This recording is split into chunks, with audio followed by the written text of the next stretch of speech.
यशोदा के आंगन में नाचते हुए गोपाल का दर्शन कर लिया, अब मुझे किसी के दर्शन करने की और नृत्य की जरूरत नहीं है। जिसने नाचते गोपाल को देख लिया, वो वेश्याओं के कोठे पर नृत्य देखने नहीं जाया करता। उसके जीवन में किसी ऐसे नृत्य की कोई कामना नहीं रह जाती, उसके जीवन में ऐसे शरीरों की कोई वासना नहीं रह जाती, तृष्णा नहीं रह जाती, ऐष्णा नहीं रह जाती, जिसने गोपाल दर्शन कर लिया हो। इन नयनों में श्याम भरे हैं, और देखन किसको जाऊं, कहां जाऊं सखी रे, इन नयनों में गोपाल भरे हैं। इसलिए आध्यात्म का सीधा अर्थ है जीवन की संपूर्णता, आह्लाद, अपने परिवार परिजन के साथ सुखमय जीवन, एक दूसरे के प्रति सम्मान, एक दूसरे को देखकर आनंद की अनुभूति। वो लगता नहीं आपको देखकर, आप बोलो कुछ भी, क्योंकि आपके face is the index of mind. ये चेहरा तुम्हारे दिल में क्या चल रहा है, इस बात की सूचना देता है। और इसी को देखकर जब कोई बॉडी लैंग्वेज का रीडर तुम्हें कुछ बता देता है, तो उसको तुम सिद्धि कहते हो।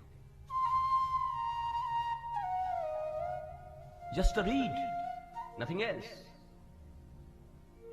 बाएं आंख कितना बड़ा खुला है, चेहरे के भाव कैसे हैं, पहले कौन से पांव उठाकर तुम चल रहे हो, ये सब बताते हैं कि तुम्हारे मन में क्या चल रहा है।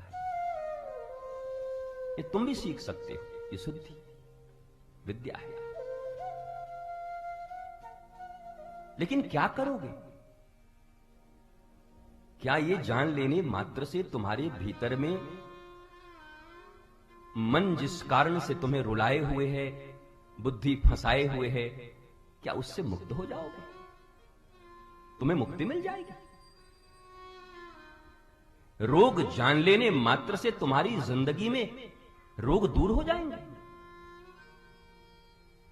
रोग की उचित औषधि और परहेज एक कुशल चिकित्सक के द्वारा अगर उनको 100% फॉलो करके नहीं चलते, तो जरूरी नहीं कि तुम्हारे रोग जानने के बाद भी दूर हो जाएं। डायग्नोस हो जाएगा, that's very good, but how to remove it? Diagnostic centre में तुम्हारे कफ के, तुम्हारे इनके जांच हो जाएंगे, बता देगा ये है। बट अब जो तुम्हें औषधि मिलेगी, जो परहेज मिलेंगे, अगर तुमने कांटा कांटा उनका 100% पालन नहीं किया, तो आप कभी भी रिकवर नहीं कर सकते, आप कभी भी स्वस्थ नहीं हो सकते। और तुम्हें इतना ही जानना चाहिए कि चित्त की उद्विग्नता का कारण यही है कि जिस चित्त को चित्त चोर की शरण में रहना था, वो चित्त केवल वित्त की ओर भाग रहा है। इतनी सी बात है मेरे प्यारे। जिनके चित्त दिन रात वित्त में लगे हुए हैं, और वित्त भी तो हमारे यहां वित्त किसको बोला गया आपको पता है? हमारे यहां कुंती का जब स्तुति चल रहा है श्रीमद् भागवत में, तो कुंती कह रही है कि तुम